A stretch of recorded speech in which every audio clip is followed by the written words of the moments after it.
الحمد لله وكفى وسلام على عباده الذين اصطفى أما بعد فأعوذ بالله من الشيطان الرجيم بسم الله الرحمن الرحيم وقرن في بيوتكن ولا تبرجن تبرج الجاهلية الأولى وأقمنا الصلاة وآتينا الزكاة وأطعنا الله ورسوله وقال سبحانه وتعالى الرجال قوامون على النساء صدق اللہ العظیم اللہم صل علی سیدنا محمد وعلی آل سیدنا محمد وبارک وسلم صلی اللہ علی النبی الامی صلی اللہ علی النبی الامی۔ واجب الاحترام بزرگوں، قابل قدر دینی ایمانی بھائیوں، اور بہت ہی عزت و احترام کی مستحق دور بیٹھی سن رہی عزیز ترین ماں اور بہنوں، یوں تو قرآن کریم کی ہر بات اور اللہ کے نبی صلی اللہ علیہ وسلم کا ہر ارشاد نہایت اہم ہوا کرتا ہے، لیکن کبھی کبھی کوئی بات اور کوئی موضوع حالات کے اعتبار سے نہایت اہم ہو جاتا ہے۔ اسی مناسبت سے آج کا جو موضوع ہے وہ نہایت اہم ہے، اس لیے میں تمام بزرگوں سے، اپنے نوجوان عزیز ساتھیوں سے، اپنی ماؤں سے، بہنوں سے گزارش کرتا ہوں کہ اس مضمون کو بہت اچھی طریقے سے سننے، سمجھنے اور دل میں بٹھانے کی کوشش کریں، کیونکہ یہ مضمون اگر ہماری سمجھ میں آ گیا تو اسی ایک مضمون سے ہمیں اندازہ ہو جائے گا کہ اسلام اپنے اندر کتنی گہرائی رکھتا ہے اور اسلام اپنے اندر کیسی زبردست عالمگیر تعلیمات رکھتا ہے۔ اور جب اسلام کی عزت اور عظمت ہمارے دلوں میں آ جائے گی تو یہ ایک بہت بڑے خیر کے دروازے کے کھلنے کا ذریعہ بن جائے گا۔ بہرحال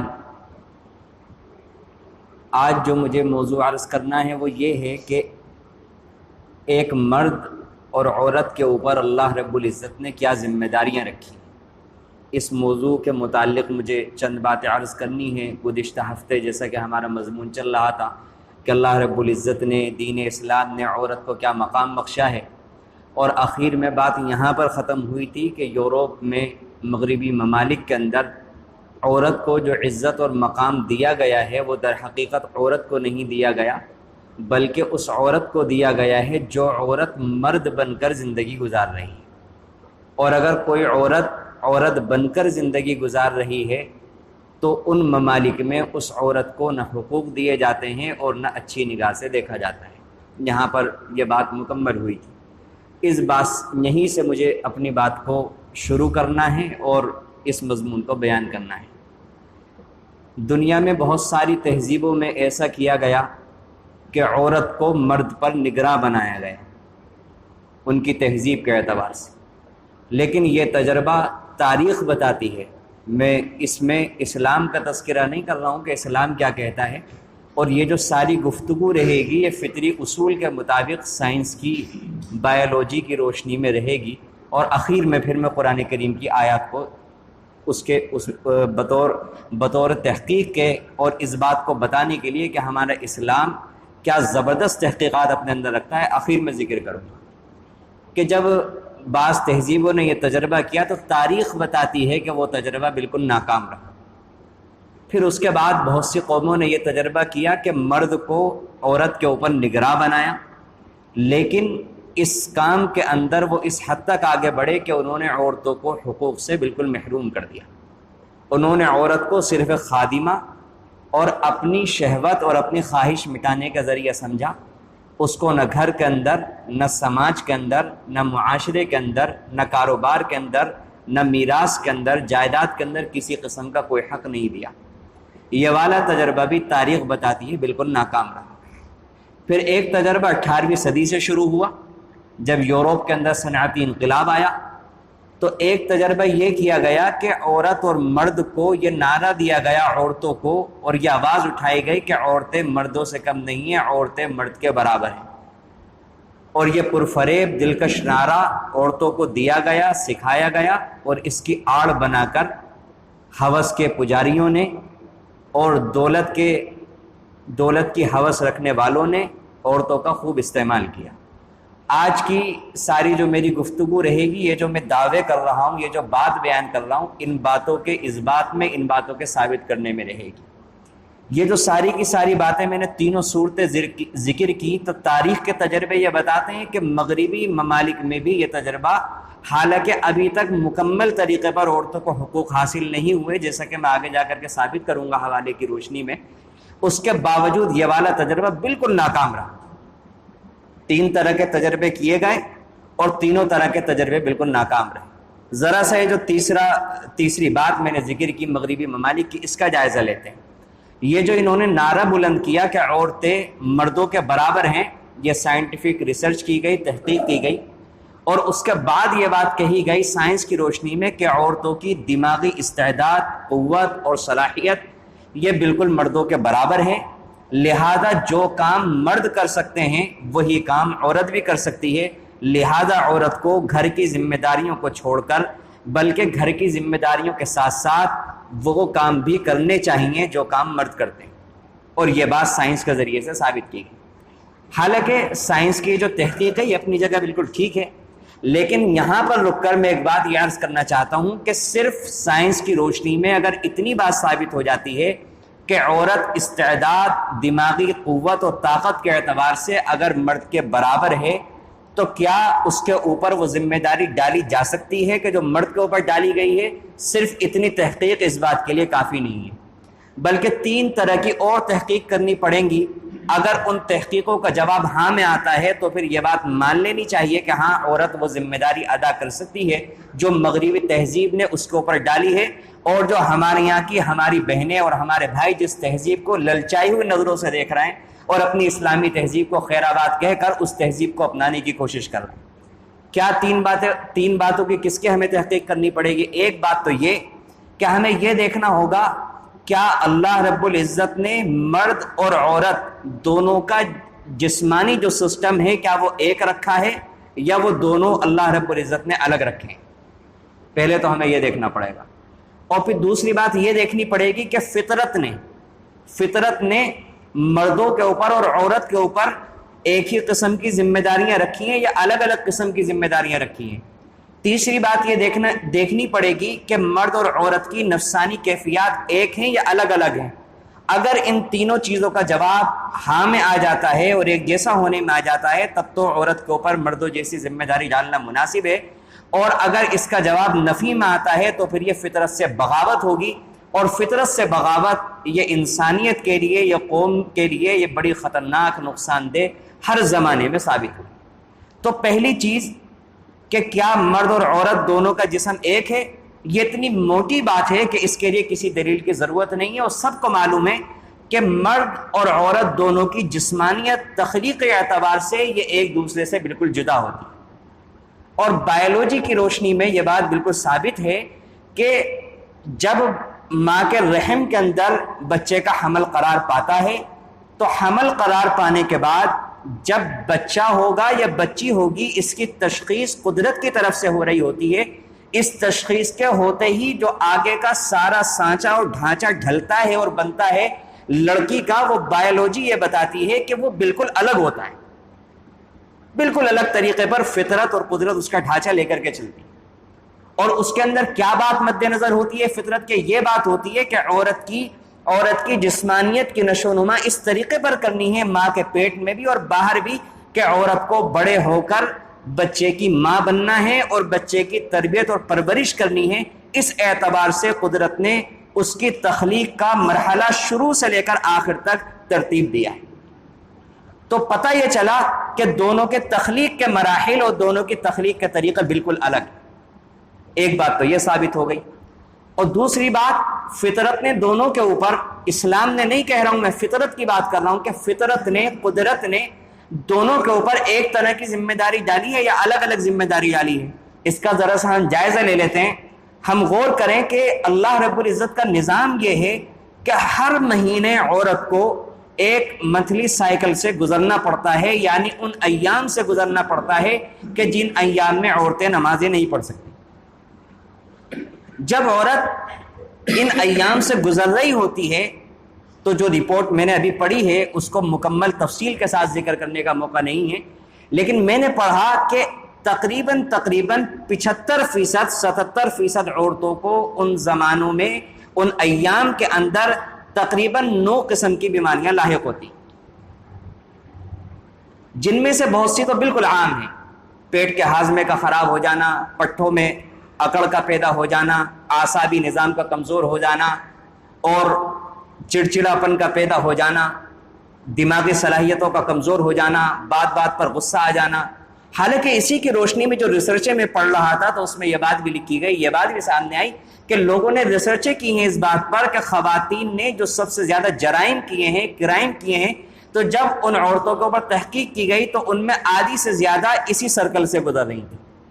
اسی کا اثر یہ ہوا کہ انہوں نے اس جرم کا ارتکاب کر لیا، حتیٰ کہ جن عورتوں نے خودکشیاں کی ہیں تو ان کے اوپر بھی جب ریسرچ کی گئی تو پتہ یہ چلا کہ زیادہ تر خودکشی کی مرتکبہ وہی عورتیں ہیں کہ جو اس وقت اس مرحلے سے گزر رہی ہیں۔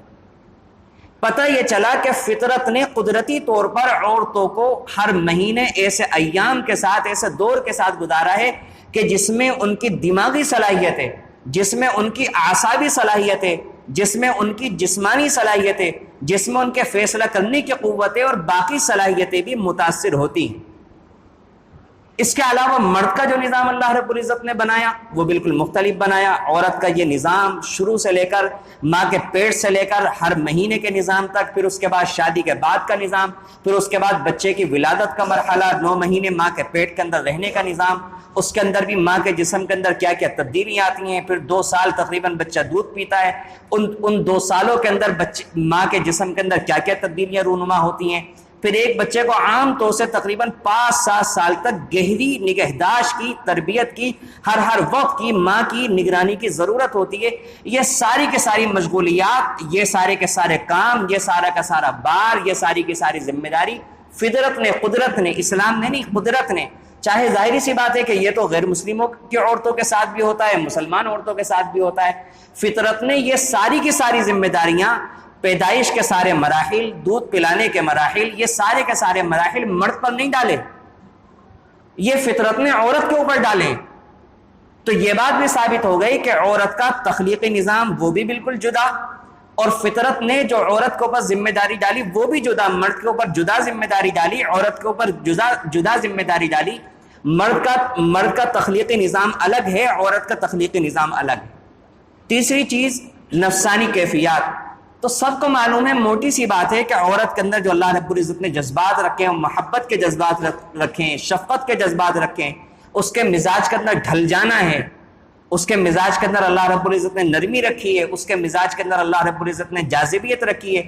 وہ سارے جذبات اور وہ ساری صلاحیتیں فطرت نے عورت کے اندر رکھی ہیں کہ جن صلاحیتوں کی ضرورت بچے کی تربیت کے لیے اور گھریلو نظام کو چلانے کے لیے ہوتی ہے۔ اور مرد کے اندر اللہ رب العزت نے دوسری قسم کی صلاحیتیں رکھی ہیں۔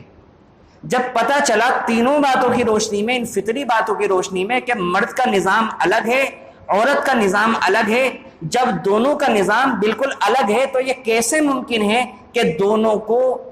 کو فطرت ایک ہی ذمہ داری کے اندر شامل کرتی ہے اور دونوں کے اوپر ایک ہی قسم کی ذمہ داریاں عائد کرتی ہے۔ یہ اب تک کی جو میں نے گفتگو کی یہ فطرت کے قوانین کی روشنی میں، سائنس کی روشنی میں، بایولوجی کی جو تحقیقات ہیں اس کی روشنی میں نے آپ کے سامنے عرض کی ہے۔ اب اسلام کی تعلیمات دیکھیں کہ اسلام یہ کہتا ہے کیونکہ فطری اعتبار سے دونوں کے سانچے الگ ہیں، دونوں کی ذمہ داریاں الگ ہیں، دونوں کی نفسانی کیفیات الگ ہیں، اس لیے اسلام یہ کہتا ہے کہ انسان کی جو زندگی ہے وہ موٹے اعتبار سے اگر دیکھا جائے تو 2 شعبوں میں، 2 حصوں میں تقسیم ہوتی ہے، ایک گھر کی زندگی، ایک باہر کی زندگی۔ اللہ رب العزت نے گھر کی زندگی کے لیے عورت کو بنایا اور اس کے اندر وہ سارے کے سارے جذبات، وہ ساری کی ساری صلاحیتیں اعلیٰ طریقے پر رکھی جو گھر کی ذمہ داریاں سنبھالنے کے لیے درکار ہونی چاہیے، اور مرد کے اندر اللہ رب العزت نے وہ ساری کی ساری صلاحیتیں رکھی کہ جو باہر کے کام کرنے کے لیے اس کے اندر ہونی چاہیے تھی۔ پھر اللہ رب العزت نے گھر کا ذمہ دار عورت کو بنایا اور باہر کے سارے کاموں کا ذمہ دار اللہ رب العزت نے مرد کو بنایا، اور اللہ رب العزت نے اس لیے کہ اگر سب لوگ برابر ہوں گے اور کوئی کسی کا ماتحت نہیں ہوگا تو ظاہری سی بات ہے کہ اگر چھوٹے سے نظام کے اندر بھی کوئی بڑا نہ ہو، کوئی سربراہ نہ ہو تو وہ نظام صحیح معنوں میں چل نہیں سکتا۔ اس لیے اللہ رب العزت نے فطرت کے تقاضوں کو ملحوظ رکھتے ہوئے، کیونکہ مرد کی ذمہ داری ہوتی ہے کہ اگر اس کے گھر کی عزت کے اوپر کوئی حملہ ہو، اگر کوئی باہری دشمن حملہ کرے، تو مرد کو اللہ نے جسمانی طاقت عورت سے زیادہ دی ہے، تو فطری تقاضے کے مطابق سمجھ میں آتا ہے کہ یہ والی ذمہ داری اللہ رب العزت نے مرد کو دی ہے کہ وہ مقابلہ کر سکتا ہے، وہ عزت اور حفاظت کی ذمہ داری نبھا سکتا ہے۔ تو اس لیے اللہ رب العزت نے مرد کو گھر کا سربراہ بنایا اور عورت کو اس کی نگرانی کے اندر اللہ رب العزت نے دے دیا تاکہ گھریلو نظام خراب ہو۔ یہ اسلامی نظام ہے، اور وہ مغربی نظام ہے کہ جس کو تھوپنے کی کوشش کی جا رہی ہے اور جس کو ہمارے نوجوان بہت اچھی نگاہوں سے دیکھتے ہیں۔ حالانکہ مغرب کا ایک عجیب نظریہ اور ایک عجیب فلسفہ ہے کہ اگر گھر کے اندر کوئی عورت اپنے خاوند کی خدمت کر رہی ہے، اگر اپنے گھر کی وہ جھاڑو لگا رہی ہے، اگر اپنے گھر کے اوپر پوچھا لگا رہی ہے، اپنے گھر کی صفائی ستھرائی کر رہی ہے، تو وہ تو قید سمجھا جاتا ہے۔ اور اگر وہی عورت وہی کام کسی ہوٹل کے اندر کر رہی ہے، ویٹر بن کر کے کر رہی ہے، کسی ہوٹل کے اندر جھاڑو لگا رہی ہے، پوچھا لگا رہی ہے، تو وہی کام جو بہت بڑی مقدار کے اندر وہ کر رہی ہے باہر جا کر کے، تو وہ آزادی ہے، اور اگر گھر کے اندر کر رہی ہے تو پھر وہ قید ہے۔ اگر وہی عورت اپنے بچوں کے لیے، اپنے شوہر کے لیے کھانا پکا رہی ہے تو وہ قید ہے، اور اگر وہی عورت باہر جا کر کے ہوٹلوں کے اندر کھانا پکا رہی ہے تو وہی آزادی ہے۔ یہ عجیب و غریب فلسفہ ہے جو سمجھ سے باہر ہے۔ عورتوں کو بیوقوف بنایا گیا اور ان کو گھر سے نکالا گیا اور ان کے اوپر ڈبل بوجھ ڈال دیا مغربی تہذیب نے۔ آج مغربی تہذیب ان سے وہ سارے کام لے رہی ہے جو ہمارے یہاں کی عورتیں کرتی ہیں۔ گھریلو سارے کاموں کی ذمہ داری عورتوں پر ہے، اور اسی کے ساتھ ساتھ ان کے اوپر وہ سارے کاموں کی ذمہ داری ڈال دی گئی جو مرد کرتا ہے۔ آج مغربی ممالک کے اندر عورت ایک مزدور کی طرح مزدوری کر رہی ہے، کمر کے اوپر بوجھ اٹھا رہی ہے۔ ادنا سے ادنا کام، جھاڑو کے، پوچھوں کے، ادنا سے ادنا کاموں میں زیادہ سے زیادہ عورتوں کو رکھا گیا ہے۔ یہ اس آزادی کے نعرے کا اثر ہے جو وہ بیچاری بھولی بھالی عورتیں سمجھ نہیں سکی، اور ان کے اوپر ڈبل ان کو قید کر دیا گیا کہ گھریلو ذمہ داریاں بھی نبھاؤ، اور سارے دن باہر مردوں کی طرح کام کرنے کے بعد جب تم گھر کے اندر آؤ، گھر کے کام کاج بھی کرو اور باہر بھی محنت کرو۔ اس کی وجہ یہ تھی کہ مغربی معاشرے کے لوگ عورت سے جگہ جگہ دل بھی بہلانا چاہتے تھے اور عورت کی ذمہ داری اٹھانا بھی نہیں چاہتے تھے۔ اس وجہ سے انہوں نے یہ نعرہ دیا اور عورت کی معاشی ذمہ داری خود عورت کے اوپر ڈالی اور اس کی خدمات کا دائرہ وسیع کر دیا۔ اس سے باہر بھی خدمت لے رہے ہیں اور گھر کے اندر بھی خدمت لے رہے ہیں۔ اس کے برخلاف اسلام نے عورت کو کہا کہ تم گھر کے اندر رہو اور تمہاری ساری معاشی ذمہ داریاں، یہ اگر تم بیوی ہو تو تمہارے شوہر کے اوپر ہے، اگر تم بیٹی یا بہن ہو تو تمہارے والد کے اوپر ہے، تمہارے بھائی کے اوپر ہے، یا تمہاری اگر کسی عورت کا خاوند فوت ہو جائے اور بیٹا موجود ہے تو اس ماں کا خرچ اس کے بیٹے کے اوپر ہے۔ غرض یہ کہ ہر حالت میں اللہ رب العزت نے عورت کو کمانے کی ذمہ داریوں سے آزاد رکھا، اور سارا کا سارا اس کا معاشی بوجھ، اس کی طبیعت خراب ہو تو اس کا علاج، اس کا تعلیمی خرچ، بچوں کی تعلیم، بچوں کی تربیت، بچوں کی ساری ضروریات، یہ سارا کا سارا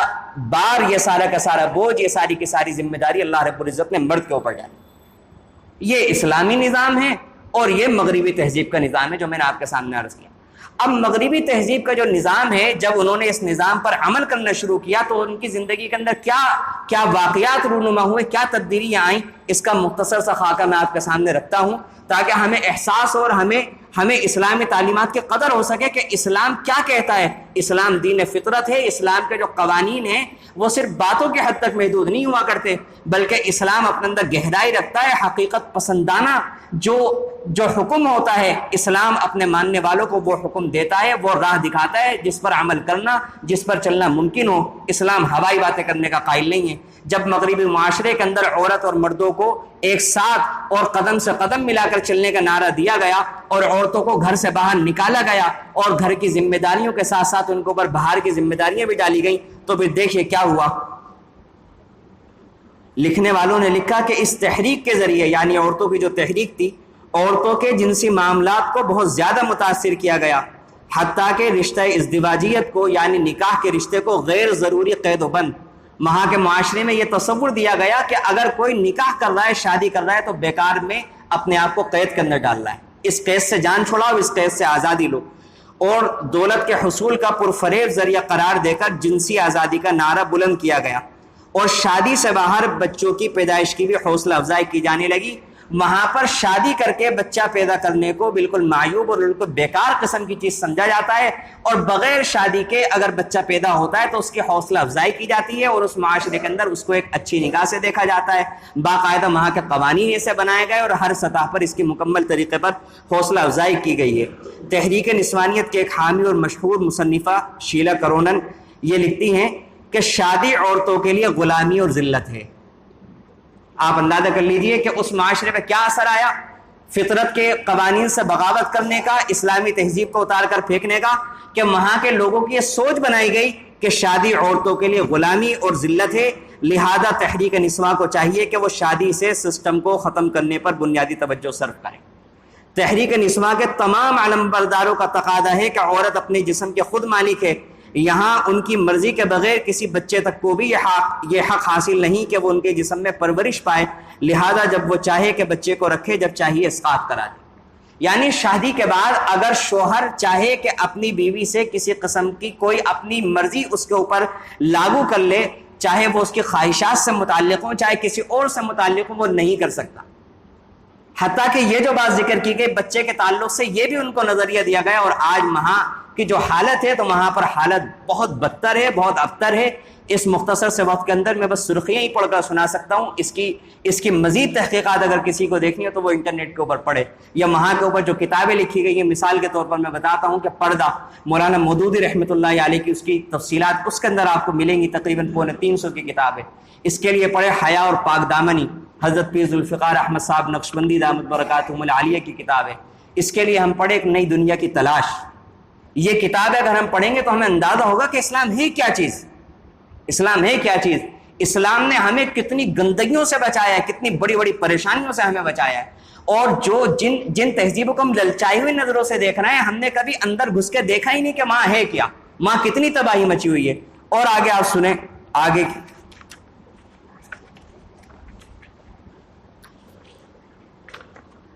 یہ جو نعرہ دیا جاتا ہے کہ مغربی تہذیب میں عورتوں کو مردوں کے برابر حقوق دیے جاتے ہیں، اس کی آپ سن لیجئے کہ اس کی کیا حقیقت ہے۔ یہ وہیں کے لوگوں کی تحقیقات میں آپ کو پڑھ کر کے سنا رہا ہوں۔ برطانیہ میں ہر سال تقریباً 30,000 عورتوں کو صرف اس جرم میں بیکار قرار دے کر ملازمتوں سے فارغ کر دیا جاتا ہے کہ وہ قانونی طور پر ماں بننے کا فیصلہ کر لیتی ہیں۔ یعنی جس عورت نے ماں بننے کا فیصلہ کر لیا، اگر وہ کسی کمپنی کے اندر کام کر رہی ہے تو اس کو بیکار سمجھ کر نکال دیا جاتا ہے۔ یہ وہ لوگ ہیں، یہ وہ ممالک ہیں کہ جہاں پر یہ دعویٰ کیا جا رہا ہے کہ عورتوں کو ان کے حقوق دیے جاتے ہیں اور عورتوں کو مردوں کے برابر حق دیا جاتا ہے، کہ اگر وہ ماں بننا چاہتی ہے تو اس کو نوکری کے اوپر نہیں رکھا جائے گا۔ یہ برطانوی اخبار گارجین جو ہے اس کی رپورٹ ہے، اس کی روشنی میں آپ کے سامنے سنا رہا ہوں کہ اپنی ملازمتوں سے محروم ہونے والی حاملہ عورتوں اور نئی ماؤں کی تعداد میں چونکا دینے والا اضافہ دیکھا جا رہا ہے، کیونکہ مالکان بچے نہ رکھنے والی دیگر ملازماؤں کے مقابلے میں انہیں غیر ضروری قرار دے کر ملازمتوں سے نکال دیتے ہیں۔ یہ 2009 کی رپورٹ ہے، اور اب تو اس تعداد کے اندر بے انتہا اضافہ ہو چکا ہے۔ اور یہ جو لوگ کہتے ہیں مغربی تہذیب والے، اور یہاں پر بھی جو لوگ نعرے بلند کرتے ہیں، تو کوئی گہرائی کے اندر جا کر کے دیکھیں کہ اس ملک میں بھی، امریکہ میں بھی، کسی بھی ملک میں مغربی ممالک میں آپ دیکھیں تو مرد کی کارکردگی کی جو اجرت ہے اور عورت کے کام کی جو اجرت ہے، دونوں میں فرق ہے۔ نعرہ یہ ہے برابر ہے، لیکن جب سیلری دینے کی باری آتی ہے، اجرت دینے کی باری آتی ہے، تو دونوں میں نمایاں فرق۔ متعدد شعبے کی مختلف ملازمین کی ایک ان کی سیلری کے بارے میں تحقیق کی گئی، تو اس کی جو رپورٹ پیش کی گئی تو اس رپورٹ میں کہا گیا کہ مغربی معاشرے میں عورتوں کو مردوں کے مقابلے میں بہت کم تنخواہ دی جاتی ہے۔ عورت ملازماؤں کو یکساں ذمہ داریوں کے باوجود مرد ملازمین سے بہت کم تنخواہ دی جاتی ہے۔ ایک کام کے لیے ایک کمپنی کے مرد ملازمین کی تنخواہ کو 42,441 پاؤنڈ دیے جاتے ہیں، جبکہ بعینہ اسی کام کے لیے اسی ادارے میں عورتوں کو 31,895 پاؤنڈ دیے جاتے ہیں۔ آپ فرق دیکھیں دونوں کی ملازمتوں میں۔ دعویٰ یہ، میں نے جو بات پچھلے ہفتے عرض کی تھی کہ صرف دعویٰ ہی دعویٰ رہے گا، حقوق نہ دیے جا سکے ہیں، نہ اسلام کے خلاف جا کر کے جو اسلام نے خاکہ پیش کیا ہے امت کے سامنے اور دنیا کے سامنے، اس کے علاوہ کسی اور خاکے میں جا کر عورتوں کو جتنے حقوق دیے گئے ہیں اسلام میں، کسی اور خاکے میں دیے ہی نہیں جا سکتے۔ بات ہو سکتی ہے لیکن دیے نہیں جا سکتے۔ اس کے علاوہ جو لوگ مغربی ممالک میں یا ہمارے ملکوں میں بھی دعویٰ کرتے ہیں کہ عورتیں مرد برابر ہیں اور اسلام میں عورتوں کو بس ظلم ہوتا ہے، تو ان سے سوال کیا جا سکتا ہے، تحقیقات دیکھی جا سکتی ہیں، رپورٹیں دیکھی جا سکتی ہیں کہ اس ملک میں بھی اور باقی ممالک میں بھی اعلیٰ عہدوں سے عورتیں آج بھی محروم ہیں۔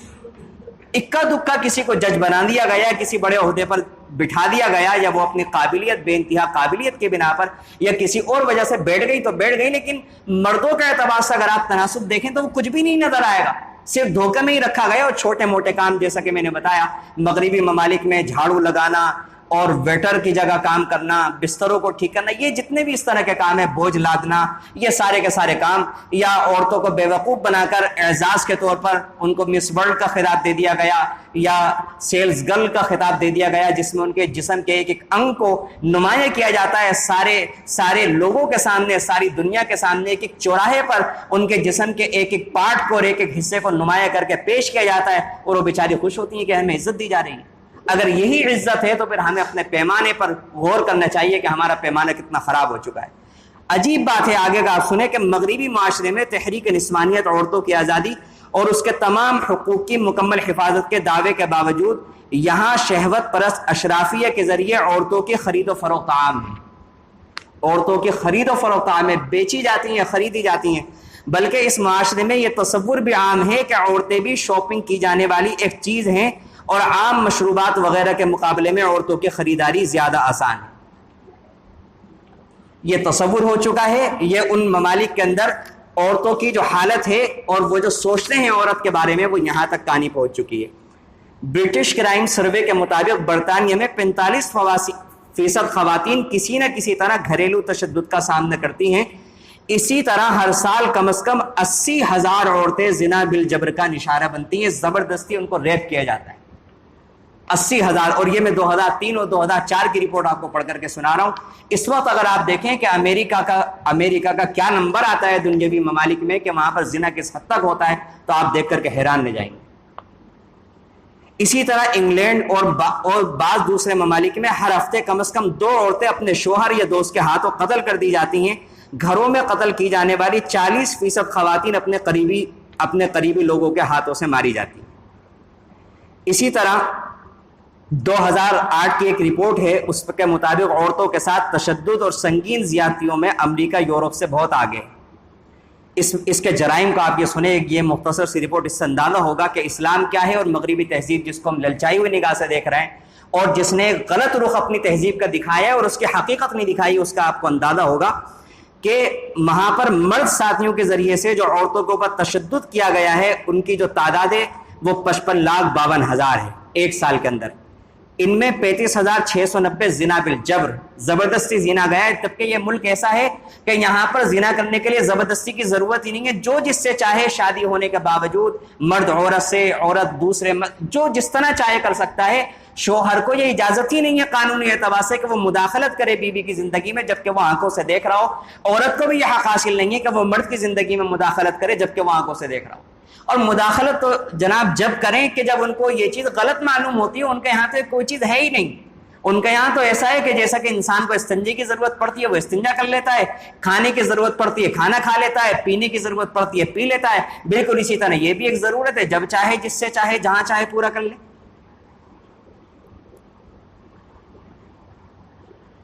زنا بالجبر اور 70,550 پرتشدد جان لیوا حملے، 38,820 لوٹ مار اور 40,653 چھوٹے حملے شامل ہیں۔ اسی رپورٹ کے مطابق 2008 میں اوسطاً ہر روز 500 عورتیں جنسی حملوں کا شکار ہوئی۔ ایک دن کے اندر 500 عورتیں۔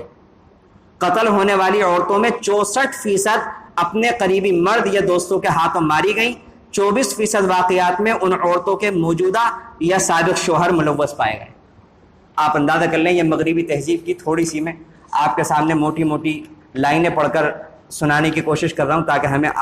ایک اندازہ ہو جائے۔ پھر اس کے بعد جب یہ بیڑا غرق ہو گیا اور وہاں پر عورتوں نے مائیں بننے سے انکار کر دیا، گھریلو ذمہ داریاں قبول کرنے سے منع کر دیا، اب آج صورتحال یہ ہے کہ وہاں پر خاندانی نظام بالکل تباہ ہو چکا ہے۔ میں تو حیران رہ گیا پڑھ کر، اس ہفتے اور پچھلے ہفتے بھی مجھے اس موضوع کے اوپر الحمدللہ کافی پڑھنے کا اتفاق ہوا۔ عجیب و غریب واقعات، ایک خاتون، اس کا 6 مہینے کا بچہ مر گیا تو اس کا واقعہ لکھا ہوا ہے کہ اس نے روڈ کے اوپر اپنے بچے کو رکھا اور ناچنے لگی خوشی کے مارے کہ میرے اوپر خامخواہ کی ایک مصیبت آ گئی تھی، میرے اور میرے شوہر کے عیش پرستی کے اندر فرق آ گیا تھا، اچھا ہوا کہ مجھ سے ایک مصیبت چھن گئی۔ آپ پڑھیں، گوگل کے اوپر جا کر کے سرچ کریں، انٹرنیٹ کے اوپر جا کر کے خبریں پڑھیں وہاں کی، کہ وہاں بچوں کے اوپر اتنے تشدد ہیں، اتنے تشدد ہیں، ان کے لیے اگر ایک تو بچہ ہونے ہی نہیں دیا جاتا، اگر قسمت سے وہ بچہ آ ہی گیا دنیا میں تو اس بچے کی تعلیم تربیت کو اتنا بدترین بوجھ سمجھا جاتا ہے کہ ان کے ساتھ ایسے نازیبا سلوک کیے جاتے ہیں، ہر وقت بچوں کو مارنا پیٹنا، قتل کی واردات آپ پڑھیں انٹرنیٹ کے اوپر جا کر کے، کتنے زیادہ قتل ماں باپ اپنے بچوں کے کرتے ہیں اس تہذیب کے اندر، چاہتے ہی نہیں کہ ہمارے یہاں بچے پیدا ہوں۔ اس کے برخلاف الحمدللہ ہمارے تمام تر گناہوں کے باوجود، ہماری تمام تر اس شریعت کے انحطاط کے باوجود، الحمدللہ ایمان کے بدولت تھوڑی بہت جو ہمارے اندر تعلیمات موجود ہیں اور ایمان موجود ہے، الحمدللہ اس اعتبار سے اگر ہم اپنے فیملی سسٹم کے اوپر، نظام کے اوپر اگر ہم نظر ڈالیں تو کمیاں کوتاہیاں تو بہت ہیں، لیکن الحمدللہ اللہ کا بہت احسان اور کرم ہے کہ اسلام کی بدولت بہت سکون میں ہے، بہت سکون میں، اللہ کے فضل و کرم سے بہت سکون کے اندر ہے۔ وہاں کے مصنفین، وہاں کے تجزیہ نگار، ان لوگوں نے کچھ وقت کے بعد جب اپنے معاشرے کے اوپر نگاہ ڈالی تو وہ لوگ کیا لکھتے ہیں وہ بھی میں آپ کو آخر میں پڑھ کے سنا دوں۔ وہاں کے ایک مشہور رائٹر پروفیسر اپنی کتاب امریکی جنسی انقلاب میں لکھتے ہیں کہ امریکہ والے جنسی انارکی کی طرف دوڑے چلے جا رہے ہیں، جو زوال کی علامت ہے، جنس کے سیلاب عظیم نے ہمیں ہر طرف سے گھیر رکھا ہے، ہماری تہذیب کے ہر شعبے اور ہماری معاشرتی زندگی کے ہر خانے میں وہ گھس آیا ہے، امریکہ کی سیاسی زندگی تک شہوانیت کی لہروں کی رو میں آ چکی ہے، اور جنسی رشوتیں، جنسی استحصال بالجبر ایسے ہی عام ہو چکے ہیں جیسے مانی رشوتیں، جنسی بدنامی والی شخصیتیں اور ان کے پٹھو سفارتی عہدوں پر ہیں، عیاش لوگ کہیں بلدی افسر ہیں، کہیں وزیر سلطنت اور کہیں سیاسی پارٹی کے لیڈر، ہمارے پبلک حکام میں بڑی کثرت سے آوارہ منش لوگ موجود ہیں۔ اب ہمارا ماحول ایسا ہو گیا ہے جو برہنگی یا ہم برہنگی سے بھرا ہوا ہے، یہاں تک کہ تجارتی اشتہاروں میں شہوانیت کی آمیزش لازم ہو گئی۔ اس کے برخلاف وہاں پر مردوں کے مرد سے تعلقات ہو یا عورتوں کے عورتوں سے تعلقات ہو، اتنی بے حیائی ہے کہ ہم اور آپ تصور نہیں کر سکتے، اتنے اخلاق انحطاط آئے ان کے اندر اسلامی تعلیمات سے روگردانی کرنے کے نتیجے میں کہ اب وہاں پر ایک عام بات ہے کہ ایک بیٹی اپنے باپ سے بھی جنسی تعلق قائم کر لیتی ہے، بہن بھائیوں کے درمیان بھی کوئی پردہ نہیں ہے، بیٹے اور ماں کے درمیان بھی کوئی فرق ہی نہیں ہے، ایک حیوان جانور جیسا۔ بلکہ آپ کو حیرانی ہوگی کہ وہاں کے ماہرین جن کو ہم سمجھتے ہیں بہت ترقی یافتہ ہیں، واقعی بہت ہی زیادہ ترقی یافتہ ہیں، وہ ایک تو یہ لکھ رہے ہیں اپنی ریسرچ کے اندر کہ انسان ایک حیوان جانور ہی تو ہے، انسان کو جانوری بنا دیا۔ یہ ایسا ہی ہے جیسا کہ بہت سے لوگوں نے یہ ثابت کیا کہ انسان سے نہیں پیدا ہوا بلکہ وہ بندر سے پیدا ہوا۔ تو ہمارے ایک عالم نے بہت شاندار جواب دیا، انہوں نے یہ کہا کہ ہم تو ہوئے آدم علیہ السلام سے پیدا،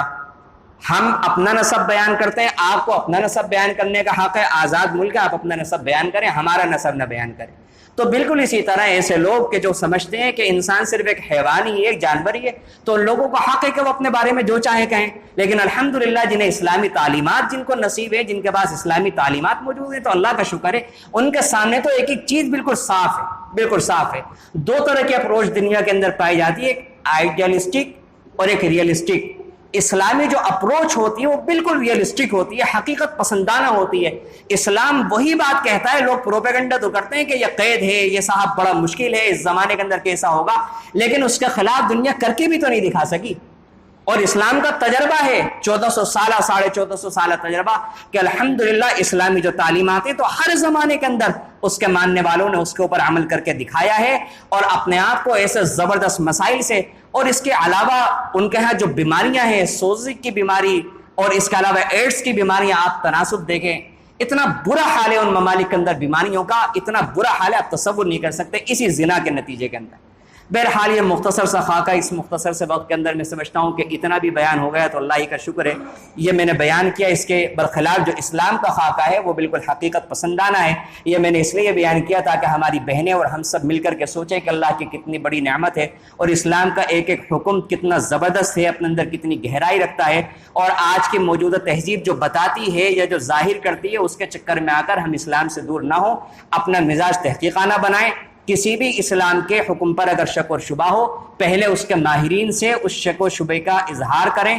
اور اگر وہ اس کا جواب نہ دے سکیں یا آپ کے شکوک و شبہات کا تسلی بخش حل نہ ہو سکے تب جا کر کے اسلام کے بارے میں شکوک و شبہات کے اندر ملوث ہو، اس سے پہلے ہم شکار نہ ہوں۔ اسلام کی تعلیمات بالکل حق ہیں، بالکل حق ہیں، اسلام کی تعلیمات بالکل سچی ہیں۔ انسانیت کا جتنا فائدہ اسلامی تعلیمات پر عمل کرنے میں ہے اتنا فائدہ نہ آج سے پہلے کسی اور تعلیم پر عمل کر کے ہوا ہے نہ ہو سکے گا۔ اللہ رب العزت سے دعا ہے کہ اللہ رب العزت دین کا صحیح فہم اور سمجھ ہم سب کو عطا فرمائے۔ آمین۔ وآخر دعوانا الحمدللہ رب العالمین۔